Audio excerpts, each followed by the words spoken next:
देख रहे हैं न्यूज़ 7 हिंदी, राष्ट्र प्रथम।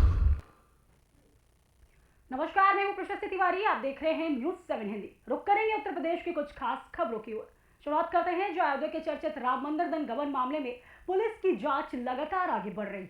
मामले में आरोपी रामशंकर मिश्रा और सुभाष श्रीवास्तव को गिरफ्तार कर जेल भेज दिया गया है। जांच के दौरान पुलिस रामशंकर मिश्रा को एक किराए के मकान पर लेकर पहुंची है, जहां से एक बैग में रखे कई अहम दस्तावेज बरामद किए गए। इसके अलावा पुलिस ने मकान को सील कर दिया है। वहां लगे सीसीटीवी कैमरों का डीवीआर भी कब्जे में लेकर जांच पड़ताल शुरू कर दी। पुलिस बरामद दस्तावेजों और इलेक्ट्रॉनिक साक्ष्यों के आधार पर मामले की गहन पड़ताल कर रही। तो दूसरी तरफ उत्तर प्रदेश विधानसभा के अध्यक्ष सतीश महाना का एक बयान सोशल मीडिया और राजनीतिक हलकों में चर्चा का विषय बना है। उन्होंने कहा है कि जिन लोगों का पैसा चोरी हुआ है, संभव है कि उन्होंने सच्ची श्रद्धा से दान नहीं दिया हो। सतीश महाना ने कहा है कि जिनका पैसा चोरी हुआ है, मुझे लगता है शायद उन्होंने सच्ची श्रद्धा से दान नहीं दिया, इसलिए उनका पैसा चोरी हुआ।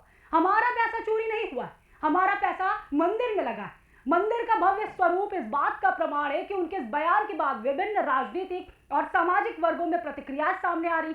समर्थक इसे आस्था और श्रद्धा से जोड़कर देख रहे हैं, जबकि आलोचक इस टिप्पणी पर सवाल उठा रहे हैं। फिलहाल इस बयान को लेकर राजनीतिक बहस तेज हो गई है और सोशल मीडिया पर भी लोग अपनी अपनी प्रतिक्रियाएं दे रहे हैं। का जिनका पैसा चोरी हुआ, मुझे लगता है कि शायद उन्होंने श्रद्धा पूर्वक भाव के साथ भगवान के मंदिर में अर्पित नहीं किया होगा, इसलिए उनका पैसा चोरी हो गया। हमारा पैसा चोरी नहीं हुआ, हमारा पैसा मंदिर में लगा है और मंदिर का भव्य स्वरूप इस बात का प्रमाण है। लेकिन उन्हीं का जिनका पैसा चोरी हुआ, मुझे लगता है कि शायद उन्होंने श्रद्धा पूर्वक भाव के साथ भगवान के मंदिर में अर्पित नहीं किया होगा, इसलिए उनका पैसा चोरी हो गया। हमारा पैसा चोरी नहीं हुआ, हमारा पैसा मंदिर में लगा है और मंदिर का भव्य स्वरूप इस बात का प्रमाण है। लेकिन उन्हीं का जिनका पैसा चोरी हुआ, मुझे लगता है कि शायद उन्होंने श्रद्धा पूर्वक भाव के साथ भगवान के मंदिर में अर्पित नहीं किया होगा, इसलिए उनका पैसा चोरी हो गया।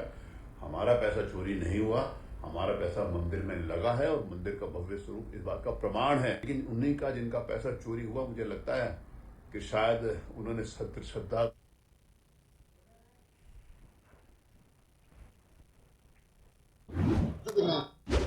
खबरों में आगे बात करें जो भारतीय जनता पार्टी के प्रदेश उपाध्यक्ष राजेश यादव ने बिलारी से समाजवादी पार्टी के विधायक फहीम पर तीखा हमला बोला है। उन्होंने विधायक पर गुंडागर्दी का आरोप लगाते हुए कड़ी चेतावनी दी है। राजेश यादव ने कहा है कि बिलारी का विधायक गुंडागर्दी कर रहा है, फहीम को हम नेस्तनाबूद कर देंगे। उनके इस बयान के बाद इलाके की राजनीतिक सरगर्मियां तेज हो गई। भाजपा नेता के इस बयान को लेकर राजनीतिक हलकों में चर्चा शुरू हो गई है। फिलहाल समाजवादी पार्टी की ओर से इस बयान पर कोई आधिकारिक प्रतिक्रिया सामने नहीं आई है। मामले को लेकर स्थानीय स्तर पर भी सियासी माहौल गर्मा गया है। आज मुरादाबाद जनपद की बिलारी विधानसभा में यहाँ के चेयरमैन रघुराज यादव जी, हमारी पार्टी के नेता परमेश्वरलाल जी, आदरणीय सुरेश सैनी जी और यहाँ के पार्टी के मंडल अध्यक्ष, जिले के महामंत्री और तमाम पार्टी के कार्यकर्ता बंधुओं, पार्टी ने मेरे को प्रदेश उपाध्यक्ष का दायित्व बड़े जिम्मेदारी, बड़ा काम के साथ बड़े जिम्मेदारी दी है और बिलारी की और यहाँ के कार्यकर्ताओं की बात पार्टी के शीर्ष नेतृत्व के सामने और आने वाले समय में बिलारी विधानसभा हम निश्चित रूप से जीतेंगे। बिलारी का विधायक यहाँ पर खनन माफिया और गुंडागर्दी और अत्याचार कर रहा है, निश्चित रूप से आने वाले चुनाव में इस फहीम को नेस्त नाबूद कर देंगे। क्या लगता है किसे पार्टी अब टिकट देने में विचार करेगी? पार्टी किसी को भी टिकट देगी। पार्टी का प्रत्येक व्यक्ति और प्रत्येक वोटर और प्रत्येक कार्यकर्ता वो पार्टी के लिए काम करेगा। हमारे यहाँ टिकट की कोई लड़ाई नहीं है। 50 लोग हैं, जिसको देगी वो चुनाव लड़ेगा और निश्चित रूप से जीतेगा। इस क्षेत्र में भेजा गया है, ये यादव बाहुल्य क्षेत्र है, तो यहाँ पर कयास लगाया जा रहा है कि किसी यादव को टिकट होने की संभावना है। भारतीय जनता पार्टी जातीय मानसिकता से काम नहीं करती है। सर्व समाज को लेकर के माननीय प्रदेश अध्यक्ष पंकज चौधरी जी ने ये जो टीम बनाई है, इसमें 30 जातियों का समायोजन किया है। समाजवादी पार्टी जो समाप्तवादी पार्टी है, उसमें 1, 2, 2.5 जातियों के अलावा किसी की पूछ नहीं है। हम सबकी बात करते हैं, सारे समाज की बात करते हैं, 25 करोड़ लोगों की बात करते हैं, कोई जातीय मानसिकता से काम नहीं करते। बहुत बहुत धन्यवाद। कौन है ये सोनम वांगचुक? कौन है ये? एक शिक्षाविद है। कोई शिक्षाविद नहीं है, ये चाइना का एजेंट है। ये चाइना का एजेंट है, चाइना उसको फंडिंग करता है, दिल्ली में आके धरना देता है, देश को बदनाम करता है। ऐसे लोगों को नेस्ते नाबूद कर देंगे और भारतीय जनता पार्टी के शासन में नहीं चलने वाली है। इस मामले पर शिक्षा को लेकर किसी भाजपा के मंत्री का या किसी का कोई बयान नहीं आया सर, उसको लेकर कौन से विषय सर? इसको शिक्षा मंत्री जो शिक्षा को लेकर धरना चल रहा सर, ऐसा ही चल रहा है। कौन सा विषय बयान इस पर अभी किसी मंत्री का या किस विषय पे? धरने को लेकर जो सोनम वांगचुक को लेकर किसी भी नेता ने नहीं हाल जाना। अरे सोनम वांगचुक ये एजेंट है चाइना का। ये कोई देश के लिए कौन सा विषय, किस विषय के लिए कर रहा है वो किस विषय के लिए धरना कर रहा है बताइए आप। सर, जिस तरीके से समाजवादी पार्टी के विधायक जो है जब आरोप लगे, भाजपा द्वारा अभी तक कार्रवाई क्यों नहीं कराई गई? भारतीय जनता पार्टी कार्रवाई करती है, प्रशासन अपना काम कर रहा है, समय आने पर उसका निर्णय। उत्तर प्रदेश की आगे खबरों में बात करें, जहां पर किसानों के विभिन्न समस्याओं को लेकर समाजवादी पार्टी के नेताओं ने सोमवार को कलेक्ट्रेट पहुंचकर जिलाधिकारी को ज्ञापन सौंपा था। इस दौरान चंदौली से समाजवादी पार्टी के सांसद वीरेंद्र सिंह ने किसानों के हितों से जुड़े मुद्दों पर प्रशासन से शीघ्र कार्रवाई की मांग की। मीडिया से बातचीत में सांसद वीरेंद्र सिंह ने राजनीतिक मुद्दों पर भी खुलकर अपनी बात रखी है।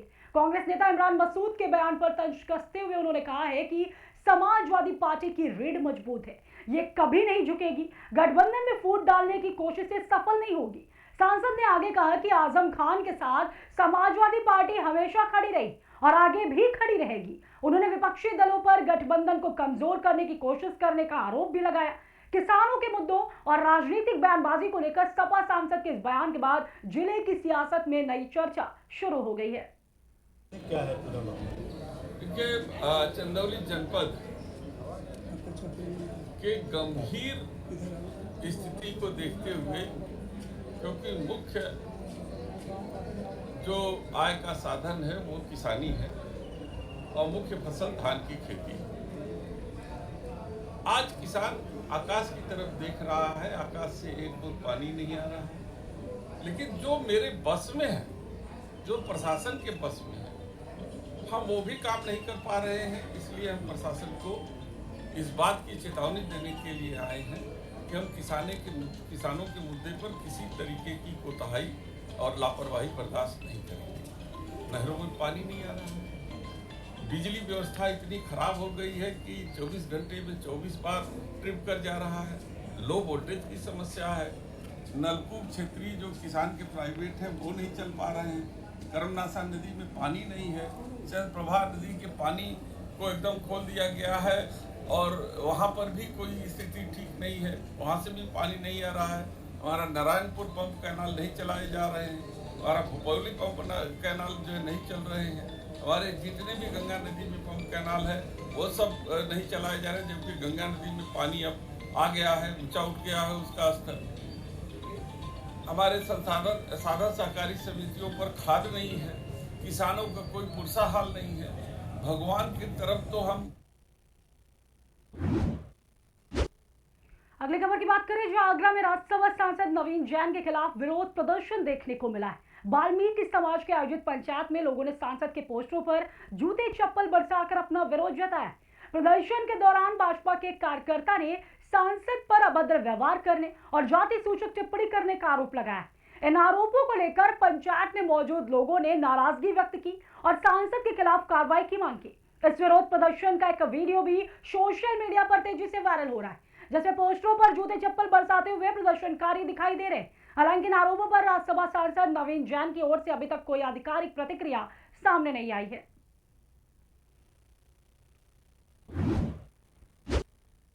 आगे बढ़ते हैं, जहां पर समाजवादी पार्टी के वरिष्ठ नेता और पूर्व सांसद डॉक्टर एसटी हसन ने जौहर विश्वविद्यालय को लेकर एक बड़ा बयान दिया है। उन्होंने कहा है कि यह संस्थान आजम खान ने बड़ी मुश्किल से तैयार किया है, इसकी अहमियत को देखते हुए सरकार को सकारात्मक पहल करनी चाहिए। डॉक्टर एसटी हसन ने कहा है कि जौहर विश्वविद्यालय में कुछ कमियां हो सकती हैं, लेकिन यहाँ हिंदू और मुस्लिम दोनों समुदाय के छात्र शिक्षा ग्रहण करते हैं। यह शिक्षा का केंद्र है, इसलिए इसे बचाया जाना चाहिए। उन्होंने राज्यपाल और मुख्यमंत्री से हस्तक्षेप की अपील करते हुए कहा है कि गवर्नर और मुख्यमंत्री को इस मामले में हस्तक्षेप करना चाहिए ताकि विश्वविद्यालय का भविष्य सुरक्षित रह सके और छात्रों की पढ़ाई प्रभावित न हो। एसटी हसन के इस बयान के बाद जौहर विश्वविद्यालय का मुद्दा एक बार फिर राजनीतिक चर्चा का विषय बन गया है।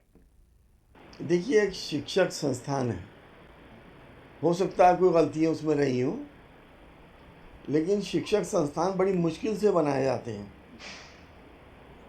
जनाब मोहम्मद आज़म खान साहब ने बड़ी मुश्किल से इस संस्थान को बनाया है, और मैं ये जानता हूँ कि इंसान हमेशा के लिए ज़िंदा नहीं रहता है। उनकी भी एक्टिव लाइफ 5 से 10 साल हो सकती है, ज़्यादा भी हो सकती है, लेकिन संस्थान खड़ा रहेगा और वो खिदमत करता रहेगा तमाम इंसानों की, जिसमें हिंदू मुसलमान सभी लोग पढ़ा करते हैं, तालीम हासिल करते हैं। ये समाचार बहुत दुखद समाचार है। मैं आप लोगों के माध्यम से मुख्यमंत्री जी से और मोहतरमा राज्यपाल जी से भी ये दरख्वास्त करना चाहूँगा कि बच्चों के मुस्तक़बिल को लेकर इसमें वो हस्तक्षेप करें और कोई ना कोई दूसरा रास्ता निकालें, ताकि ये संस्थान बचा रहे और लोगों की खिदमत करता रहे।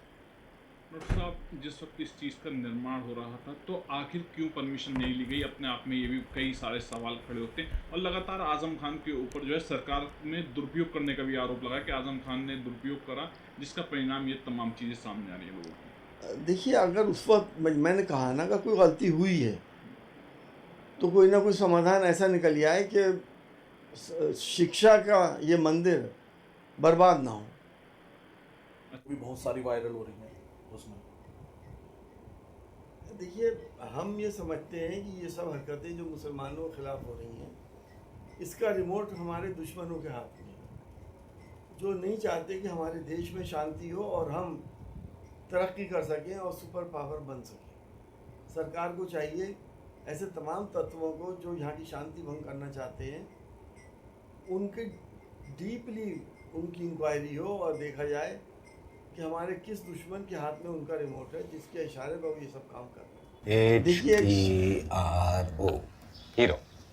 पापा, ये हीरोज कौन होते हैं?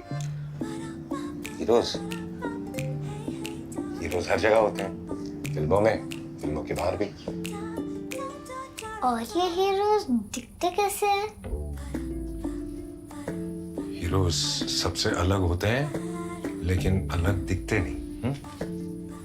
हीरो स्टॉल होते हैं कि शॉर्ट होते हैं? वो खाना खाते हैं कि नहीं? स्कूल जाते हैं कि नहीं? वो पढ़ाई करते हैं कि नहीं? ये हीरोज भी होमवर्क करते होंगे क्या? वो कुकीज खाते हैं क्या? पापा, ये हीरोज करते क्या है? वो आपके साथ रहते हैं और आपको प्रोटेक्ट करते हैं। बाय। फिर तो आप ही मेरे हीरो हुए, क्योंकि आप ही मुझे प्रोटेक्ट करते हो। लेकिन इस घर में एक और हीरो है जो हमेशा आपको सेफ रखता है। मुझे तो कहीं नहीं दिख रहा। हीरोज हमेशा दिखाई दे ये जरूरी नहीं है। वो सिर्फ पर्दे के आगे ही नहीं, दीवारों के पीछे भी हो। गैलेंट एडवांस TMT सरिया, इसकी ताकत बने घर की ढाल और इसकी फ्लेक्सिबिलिटी रखे घर को सॉलिड सालों साल। गैलेंट एडवांस 500D TMT, निर्माण का रियल हीरो। सॉलिड भी, फ्लेक्सिबल भी। Gallant TMT।